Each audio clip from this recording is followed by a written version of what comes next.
La puissance d'un bébé Saiyan est mesurée dès le moment de sa naissance. Si ce chiffre passe un certain standard, ils sont considérés comme des guerriers de haut niveau et immédiatement élevés comme des potentiels combattants. De l'autre côté, ceux dont le chiffre reste bas, même après qu'un peu de temps soit passé, sont considérés comme des guerriers de bas niveau et deviennent ingénieurs ou bébés infiltrés et envoyés sur une autre planète. S'ils deviennent assez forts pour conquérir cette planète, ils peuvent retourner chez eux comme des combattants. Cependant, les bébés infiltrés n'ont pas un grand taux de survie. Raditz est un guerrier de haut niveau et était assigné au même groupe que Nappa comme combattant. Vegeta, lui, a été ajouté plus tard au groupe. Tout le monde peut-il devenir Super Saiyan en s'entraînant? Ce n'est pas comme si tout le monde pouvait devenir un Super Saiyan en s'entraînant et en étant en colère. Afin de devenir un Super Saiyan, le corps de la personne doit contenir ce qu'on appelle des cellules S. Une fois qu'il y a un certain nombre de ces cellules S, un déclencheur comme la colère peut augmenter de façon exponentielle les cellules S et causer un changement dans le corps. C'est le Super Saiyan. La plupart des Saiyans ont des cellules S, mais pas en grande quantité. La raison pour laquelle les enfants de Vegeta et de Goku peuvent devenir Super Saiyan est sûrement qu'ils ont hérité de beaucoup de cellules S de leur père. Mais aussi que l'environnement de la Terre est facile à vivre par rapport à la planète Vegeta. Ces derniers temps, tout le monde est devenu Super Saiyan très facilement, mais c'est pas si simple que ça. Et comment augmenter les cellules S pour devenir Super Saiyan? Il faut avoir une bonne âme, ce qui est la façon la plus simple d'augmenter les cellules S. Mais la plupart des Saiyans ont des soucis avec ça, ce qui je pense est la raison pour laquelle il n'y a pas eu de Super Saiyan pendant longtemps. Ainsi, cette rareté est devenue une légende. Cependant, on n'obtient pas la quantité nécessaire de cellules S pour devenir Super Saiyan, seulement en ayant une bonne âme. Une certaine puissance de combat est également nécessaire. Vu comme ça, il est facile de comprendre pourquoi devenir un Super Saiyan est devenu facile pour Goku. Si on prend l'image de Goten, il a été capable de devenir un Super Saiyan rapidement grâce à son héritage génétique plein de cellules S.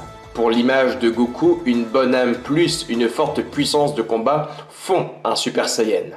Est-ce que le Super Saiyan légendaire que craignait Freezer était le Super Saiyajin God qui est apparu dans Battle of Gods? Dans un certain sens, ce sont les mêmes personnes, c'est-à-dire, il y a très longtemps, avant que la planète Vegeta ne devienne la planète des Saiyans, il y avait ce type qui s'appelait Yamoshi.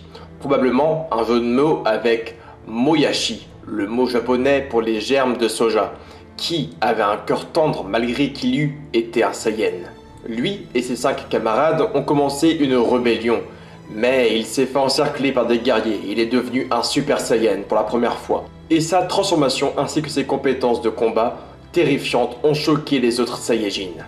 Dépassé en nombre, Yamoshi s'est vite épuisé et a été battu. Mais c'est là seulement le début de sa légende. Après cela, l'esprit de Yamoshi a continué à errer à la recherche de 6 valeureux Saiyans au cœur pur, cherchant un nouveau sauveur, le Super Saiyajin God. Et c'est comme ça que la cérémonie est née pour devenir le Super Saiyajin God. Et pourquoi Beerus cherchait le Super Saiyan God? Beerus a probablement eu des informations sur l'esprit de Yamoshi dans un rêve prophétique. Le fait est que c'est enregistré dans un livre Namek, des légendes, car l'aîné des Namek est sûrement devenu ami avec l'esprit de Yamoshi. Donc on est maintenant de retour pour parler un peu de tout ça, donc des cellules S, donc du tout premier Super Saiyajin God. Et donc là j'ai vu beaucoup de critiques sur Facebook, Twitter, Instagram, Snapchat aussi, donc des messages que vous m'avez envoyés en me disant ça sert à quoi de développer le background du Super Saiyajin une vingtaine, voire limite bientôt 30 ans après sa première apparition. Sachez que c'est vraiment super important. C'est super important parce que si Dragon Ball Super est une série qui suit Dragon Ball et Dragon Ball Z, mais que la série Dragon Ball Super ne nous montre absolument rien de nouveau ou ne développe rien, ce serait embêtant. Ce serait embêtant puisqu'au final, une série, un manga, un shonen surtout, doit pouvoir développer des choses, donc nous apprendre des choses dans un univers.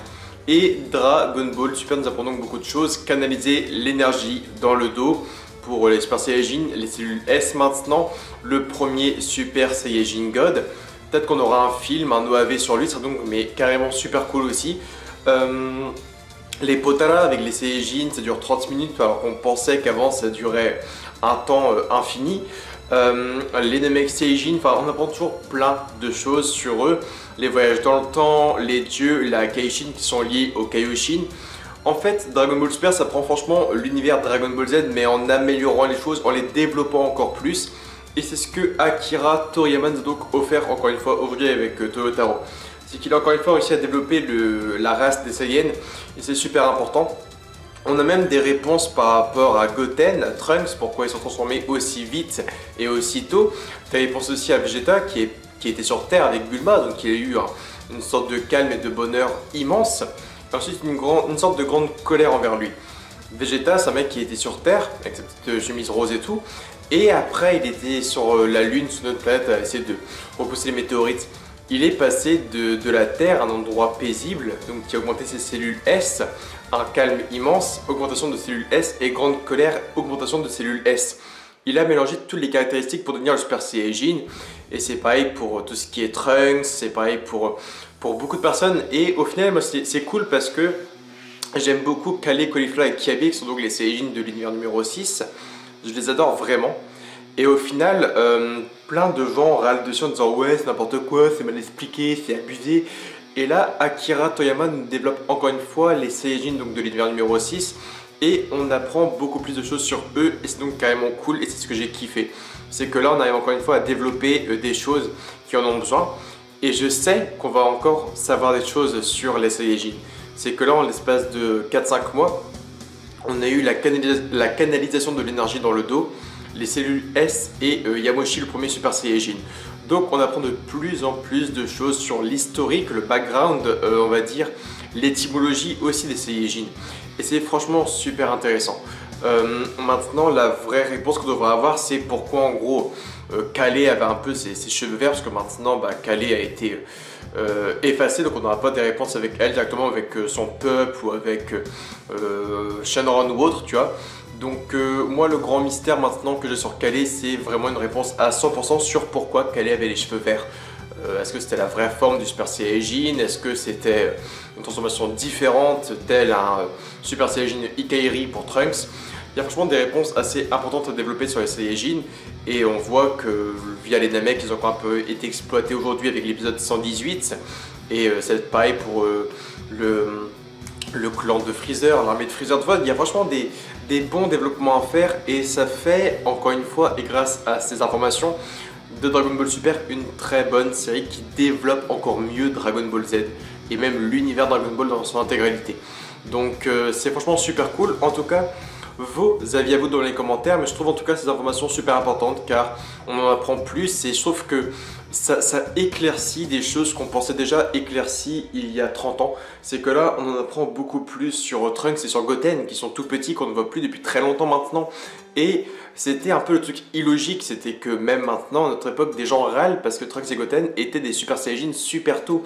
Et tout le monde disait mais c'est n'importe quoi, comment Goten et Trunks peuvent être des Super Saiyans aussitôt alors que Goku et Vegeta ont galéré. Et 25 ans, 20 ans après, on a la réponse avec Akira Toriyama. Donc c'est super cool et moi j'ai rien à dire dessus. En tout cas, like, commente, abonne-toi Facebook, Twitter, Instagram et Snapchat. Et ton avis en commentaire sur le premier Super Saiyajin God. Est-ce qu'on aura un jour un OAV, un épisode filler, un épisode hors série, un film dessus? Est-ce qu'on aura un manga bonus? C'est aussi possible, des chapitres bonus sur lui.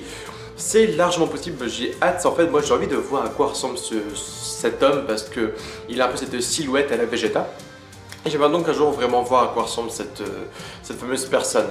En tout cas, je vous aime fort et peut-être que l'esprit de Yamoshi erre encore dans l'univers de Dragon Ball.